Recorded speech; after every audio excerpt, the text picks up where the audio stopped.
Today I'll be showing you my world record speedrun for Goat Simulator, which is kind of sadly one of my greatest achievements I've had in a while, but to be fair, it's a pretty cool run. Now the speedrun we're going to be doing is getting every single trophy in Goatville, which is the first map of Goat Simulator. And in this map there are 30 total trophies, so we're going to be getting all of them with the fastest path possible. Now there are two main really important movement things that we'll be doing throughout the run, so I'll just be going over those while not too much is happening just yet. The first thing is whenever we fall from a really high height, we want to jump.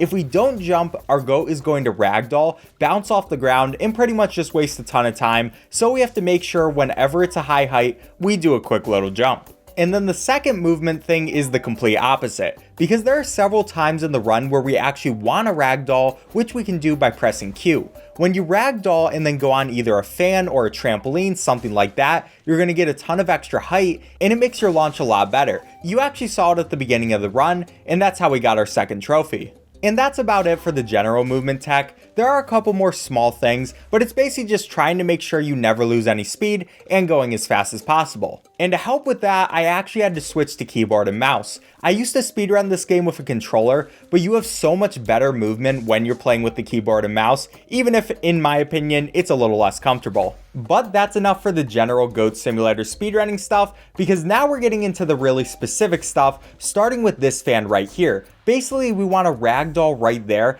and sometimes you'll get a good launch up to here, but a lot of times that launch will fail and completely destroy the run, and yeah, it's happened way too much to me. And then right after that, we also have an incredibly hard jump where we want to make it right inside this container, and it is way more precise than you might think. That jump also ruins a lot of runs, but it's a couple seconds faster than landing on the top and then jumping down from there. At least after those scary parts though, we get a little bit of a break because we just get to come over here, go into this gas station, hit this guy out of the way, and grab his trophy before making it over this fence into the low gravity testing facility. And in this place, Goat Simulator's bad physics kind of show themselves off, because especially in this room, it is very easy to ragdoll if you hit a single thing, and of course it happened to me. But it doesn't really matter because that didn't lose too much time, and all we have to do is keep our cool. Now once we get into this place, we want to ragdoll up here, grab this trophy, and then ragdoll again on that fan, which I actually got the most insane launch of my life, which probably saved like 3 or 4 seconds.